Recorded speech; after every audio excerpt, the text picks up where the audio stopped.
今夜は世界のお話で腕時計というお話です。お部屋の明かりを消して目を閉じてゆっくり聞いてね。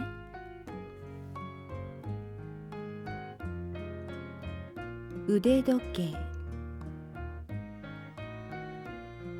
ボナディンという女の子はインキーという名前のカラスを飼い、とても可愛がっていました。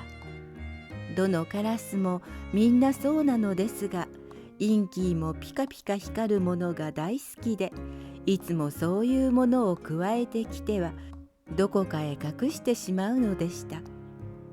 その朝もボナディンはお母さんの指抜きが食器棚と壁の間にうまい具合に押し込んであったのをやっと見つけ出したばかりのところです。この指抜きは何日もの間どこを探しても見つからずにいたものです。そのためにお父さんからインキーを家の中へ入れてはいけないと言われてしまいました。ボナディンは窓から外を眺めながら、今度はどこを探したら指輪が出てくるだろうかと考えていました。その時、彼女はインキーが自分の寝床にしているガレージの中へ舞い込むのを見ると、急いで外へ駆け出しました。彼が新しい分取り品を隠さないうちに駆けつけたいと思ったからです。ところがボナディンがガレージに行ってみると、インキーは何食わぬ顔で餌をついばんでいました。いけない鳥ね、あんたは。彼女はそう言うと、一体何をくわえてきたのだろうと探し始めました。どこを探せばインキーの隠した宝物が出てくるのかよくわかっています。だからじきに新しい宝物を見つけることができました。それは可愛らしい腕時計でした。ボナディンは息を弾ませて、その美しいキラキラ光る時計を頬に押し当てました。彼女は世界中のどんなものより腕時計が欲しいと思っていたのでした。やがて彼女はそれを手首につけて、そこに腰を下ろし、長い間時計に見とれていました。これ、あたしんだわ。彼女は小さい声で言いました。いただいとくことにするわ。けれども彼女の中に住んでいる何か小さなものが休まず言い続けます。時計の持ち主を探し出して返してあげなければいけませんよ。彼女は時計のことは誰にも話しませんでした。お母さんにだって話しませんでした。お母さんが何とおっしゃるかはよく分かっていたからです。そのため自分以外の人がいるところで腕時計をつけていることはできませんでした。けれども毎日一人っきりでいる時には必ず時計を出して眺めていました。それは宝石で飾られた大変きれいな可愛らしい時計でした。裏側にはエイミエと彫られています。ボナディンはエイミという名前の人を一人も知りませんでした。彼女は繰り返し言いました。これ、あたしんだわ。あたし、いただいとくことにするわ。2、3日経ってからお母さんはボナディンを一つ横丁を越したところにあるマックトランドル時計修繕店へ目覚まし時計を取りに行かせました。彼女が入ってくるのを見るとマックトランドルさんが言いました。やあボナディン、時計はできてるよ。彼はボナディンのうちの目覚まし時計を目の前に出すと、辺りを見回し、それから大きな声で言いました。エイミー、おい、エイミー、何時だね。ボナリンは飛び上がりました。エイミって誰かしら。すぐにマックドランドルのおかみさんが店の奥の住まいの方から出てきました。言うまでもなく、ボナリンはこのおかみさんを知っていました。しかし、おかみさんの名前がエイミだということは知らなかったのです。おかみさんはふうふう言って袖をたくし上げながら出てきました。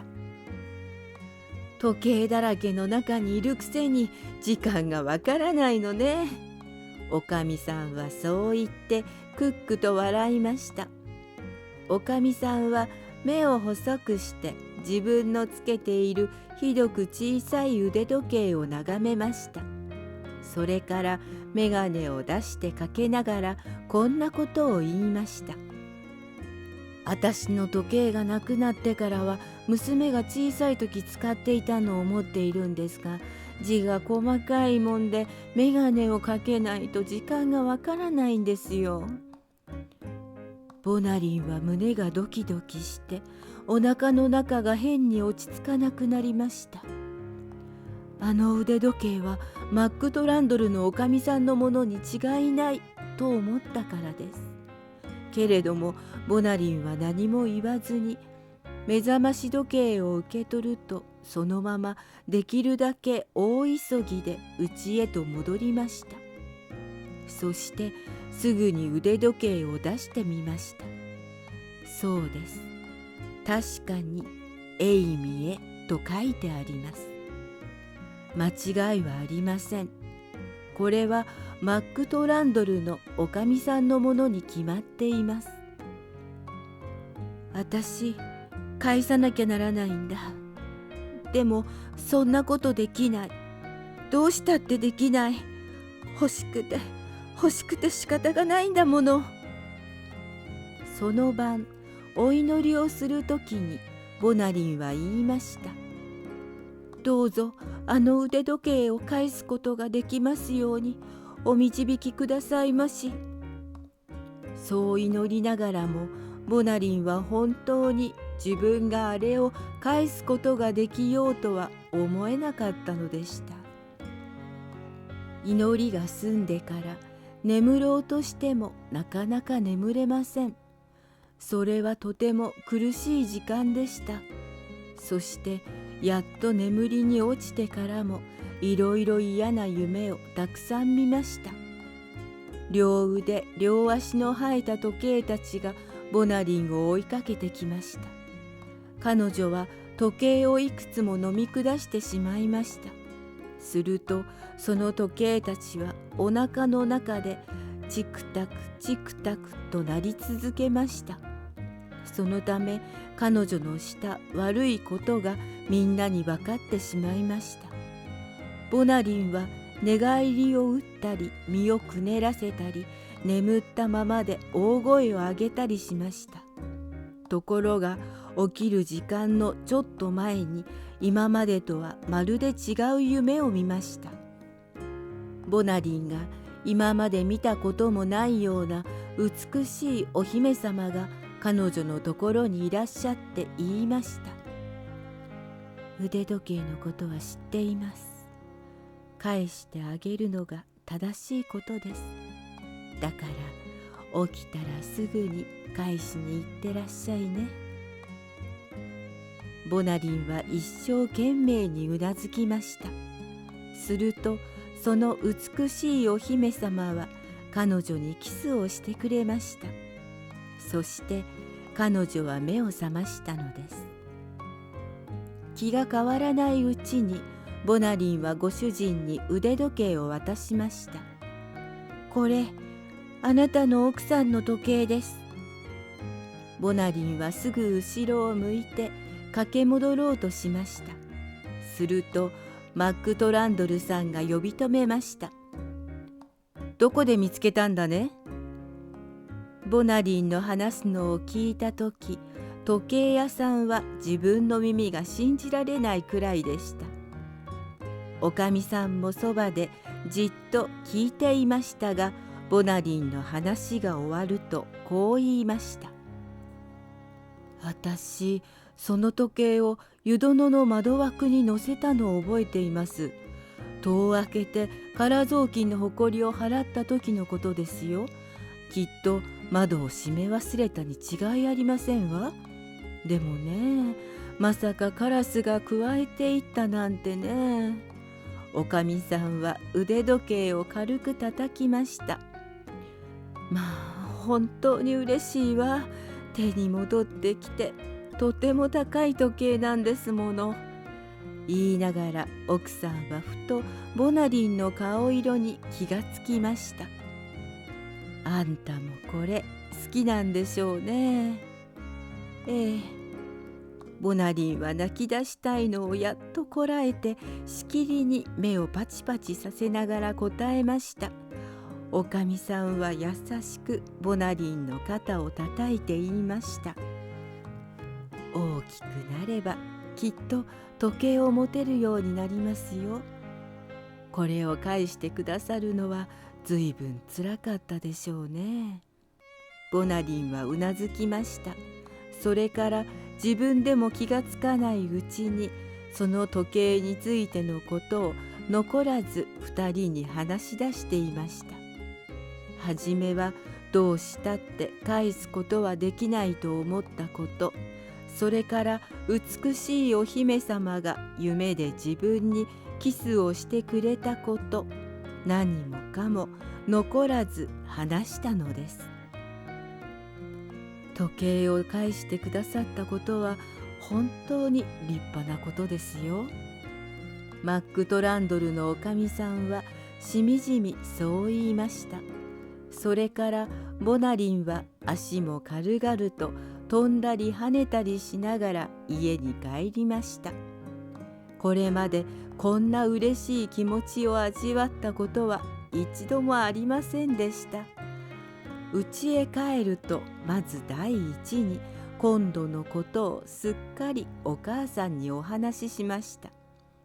お母さんは大変喜んでくださいました。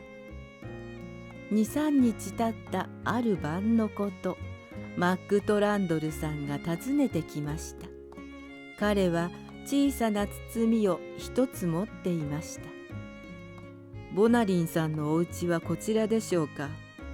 お母さんが出て返事をしました。あの子はもう寝ました。でもお上がりくださいませんか。いいえ、私はただこの小さな時計をあのお子さんにおあげしに参っただけなんです。これはうちの娘が小さい時使っていたものなんですが、うちの妻が自分の時計を返していただいたのを大変喜びましてね。それでこれをボナリンさんに差し上げることに決めたのです。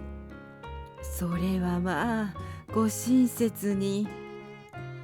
でもあの時計をお返しするのはあの子として当たり前のことです。ただ正しいことをしたからといって何かいただくというわけには参りません。しかしお嬢さんはひどく時計を欲しがっておいででしたよ。それはそうなんです。じゃあこうしていただけませんか。じきにあの子の誕生日が来ます。ですからどうしてもくださるというのでしたらその時にしていただけたらと思います。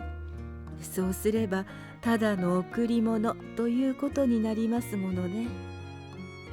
マックトランドルさんもそれは大変いい考えだと賛成しました。